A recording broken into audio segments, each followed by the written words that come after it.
Agar biz bu video darsimizda demak Google Play Marketga o'zimizni ilovamizni qanday joylashni va test jarayonidan o'tkazishni ko'rib chiqamiz. Biz kanalga tashlayotgan videolar ko'pi ovozsiz chiqarilmoqda. Bir xilida videoga muzika qo'shgan holatda chiqaryapmiz, qolganida vaqt bo'lmagan holatda demak videoni o'zi chiqyapti. Xo'p, demak bu jarayonlar qanday bo'layapti? Ya'ni siz ilovangizni Play Marketga chiqarish uchun agar yangi akkaunt oladigan bo'lsangiz, 14 kunlik test jarayonidan o'tkazib, keyin Google Play Marketga demak chiqarishingiz mumkin bo'ladi. Buning sababi o'sha ilovangizni to'liq ishchi holatga o'tkazib, ya'ni ishlaydigan holatda joylash uchun kerak.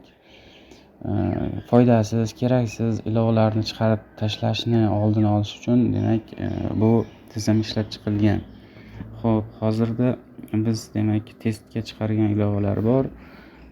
Bittasi koreys tili haqidagi ilova, ya'ni koreys tilini o'rganish mumkin bo'lgan ilova. Ikkinchisi demak ZTech Taxi degan dasturni ham chiqardik. Bu videoda ko'rishingiz mumkin. Demak chiqarish jarayoni, ya'ni testdan qanday qilib o'tkazish testgacha bo'lgan jarayon, ya'ni app fayl qilish, uni imzolagandan keyin demak qanday anketalar to'ldirish kerak, bu videoda ko'rishingiz mumkin. Kanalimizga a'zo bo'lib qo'yasiz. Tushunmagan joylaringiz bo'lsa demak biz bilan bog'lanishingiz mumkin. Xo'p, demak bizni Google Play akkaunt manzilimiz. Bu yerda ko'rishingiz mumkin, hozirda ilovalar chiqmayapti. Ya'ni sababi o'sha 14 kunlik test bo'lganligi uchun. Bizda ham bu akkaunt yangi hisoblanganligi uchun bu yerda demak test jarayonidan o'tkazish talab qilinyapti. Xo'p, demak biz test jarayonidagi demak ilovalarni ko'rsatib o'tamiz. Buning uchun Play Market konsoliga kirish kerak bo'ladi. Bu yerda ko'rishingiz mumkin, demak ikkita ilova turibdi: ZTech Taxi va Learn Koreys, ya'ni koreys tili va taksi ilovalari. Bu yerda koreys tilida 19 ta yuklanish bor, ya'ni закрытый тестирование deyapti, ya'ni yopiq testda qo'yilgan, ya'ni yopiq test bo'lmoqda. O'sha yopiq test 14 kun davom etadi. Bu demak jarayonni ko'ramiz.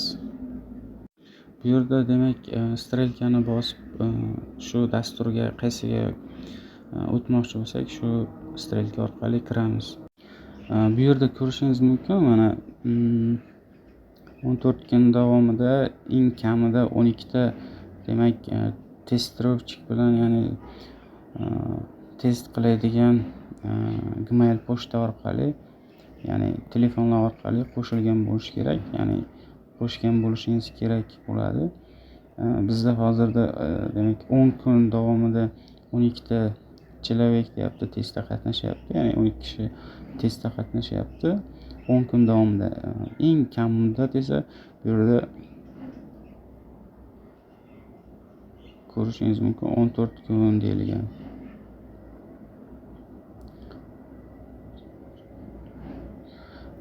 Demak ko'rishingiz mumkin, yana bizda 4 kun davomida testda qatnashishi talab qilinadi. Undan keyin esa demak hamma uchun izlaganda chiqadigan ilovaga demak o'tadi. Demak shunaqangi yangi muammolar, yangi funksiyalar qo'shilyapti Google Play konsoliga, ya'ni qiyinlashib rivojlanib bormoqda. Xo'p, demak ilova chiqarish, ilova yaratish bo'yicha shu Google Play konsoliga yuklash va reklamani demak ulash, qanday daromad qilish shu haqidagi demak to'liq videolarni YouTube kanalimizdan kuzatishingiz mumkin. YouTube'ga qidirishga demak yozsangiz bizning kanal kelib chiqadi. Xo'p, demak podpiska bosib, laykni bosib, do'stlaringizga taklif qilish orqali demak bizni demak obunachilarimiz ko'paysa, demak yanada yaxshiroq sizga kerakli bo'lgan siz tushunadigan, ya'ni audio orqali tushuntirib o'tiladigan videolarni joylashimiz imkoni yaratiladi. Xo'p, bu yerda ko'rishingiz mumkin, mobil dasturlash bo'yicha demak anchagina video joylangan, ya'ni ancha video joylangan. Loyihalarimiz haqida, keyin Google AdMob, PHP haqida, koreys tili haqida demak videolar joylangan.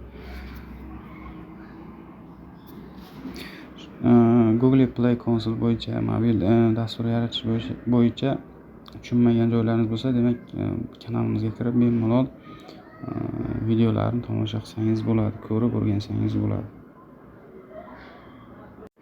Demak sizdan podpiska kutib qolamiz. Videolarni demak ulashing va layk bosishni unutmang. E'tiboringiz uchun rahmat.